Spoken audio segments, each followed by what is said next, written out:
অনেকদিন পরে কিন্তু উপস্থিত হয়েছি। আমার হাসান খালু আছে, এছাড়াও কিন্তু রুবেল আছে। তো সবাই মিলেই কিন্তু আজকে এখানে এসেছি এবং এই জায়গাটা অনেক বেশি ভালো লাগে, কারণ এই জায়গাটা আমাদের বিকালের একটা আড্ডার মুহূর্ত যেটা আমরা বলি আর কি। তো সব মিলে কিন্তু আমরা প্রতিনিয়ত এখানে আসি এবং আমাদের আশপাশে আপনারা শুধু মাঠই কিন্তু দেখতে পারেন, আমরা যদি ক্যামেরাটা একটু ডানে বা বাম সাইডে ঘোরাই। তো এই জায়গাটা পার্সোনালি আপনারা প্রচুর পরিমাণে দেখেন এবং অনেক বেশি ভালোবাসা দেন। তো সেই ক্ষেত্রে সবসময় আপনাদেরকে আমি ধন্যবাদ দিই। দেশ এবং দেশের বাইরে থেকে যে সকল ভাইয়ার এবং আপুরা ভিডিওটি কন্টিনিউ করেন, সবাইকে অসংখ্য ধন্যবাদ দিই। আর আজকে মূলত অনেকদিন পরেই কিন্তু হাসান খালুকে পেয়েছে। ইতিমধ্যে আপনারা জানেন সে কিন্তু একটা জবে আছে, যার কারণে ওভাবে কিন্তু সময় পায় না আমাদেরকে দেওয়ার মতন। আমরা তো সবসময় মানে বসে সময়টা কাটাই আর কি, কিন্তু খালু যেহেতু চাকরি করে, তো যার কারণে ওইভাবে সময় দিতে পারে না। আমার খালুর বাসা কিন্তু আলমডাঙ্গাতে।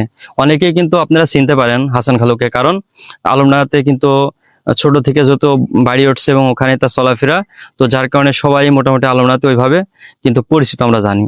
তো আজকে কিন্তু খালু এসেছে, বাসায় যাওয়ার জন্য অনেক বেশি ঝামেলা করছিল, মানে লাস্ট রাগ করছি, করার পরে যাই ম্যানেজ করছি করে আজকে রাতে বসে থাকবে এবং আজকে সবাই মিলে রাত্রে আড্ডা দেবো, এছাড়া ঘোরাঘুরি করব।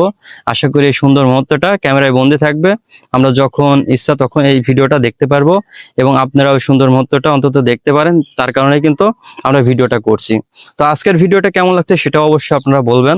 আশা করি অনেক বেশি ভালো লাগছে, কারণ এই যে একটা গ্রামীণ পরিবেশ, এই পরিবেশটা কিন্তু আমরা চাইলে সবসময় উপভোগ করতে পারি না। অনেক সুন্দর বাতাস তো এখানে, ক্যানাল সাইডে তো, আর খোলা মাঠ এখানে খুবই ভালো লাগে। আসলে খোলা মাঠ এবং সুন্দর পরিবেশ সব মিলে ঠান্ডা একটা মুহূর্ত। পরিবেশটা অনেক সুন্দর। আর আমরা যদি গ্রামের ভিতরে যাই সেক্ষেত্রে শুধু গরম দেখা যাচ্ছে, তাও লোডশেডিং, বিদ্যুৎ থাকে না ঠিকঠাক মতন, খুবই প্রবলেম ফেস করতে হয়।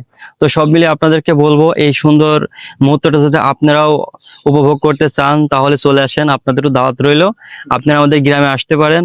অবশ্যই আপনারা গ্রামে আসার আগে ঠিকানাটা বলে দাও। হ্যাঁ, আমরা যদি প্রপারলি ঠিকানাটা দিয়ে থাকি তাহলে চুয়াডাঙ্গা জেলা, থানা আলমডাঙ্গা, ডাউক ইউনিয়ন, অভয়নগর, ছত্রপাড়া গ্রামের একেবারে কিন্তু মাঝামাঝি আমরা কিন্তু এই যে বসে আছি। তো এই যে জায়গাটা সব মিলে কিন্তু আমাদের অনেক বেশি ভালো লাগে। আর বেশি কথা বাড়াবো না, সবাই ভালো থাকবেন, সুস্থ থাকবেন। আবারও কথা হবে নতুন একটা ভিডিওতে। আসসালামু আলাইকুম, বাই বাই।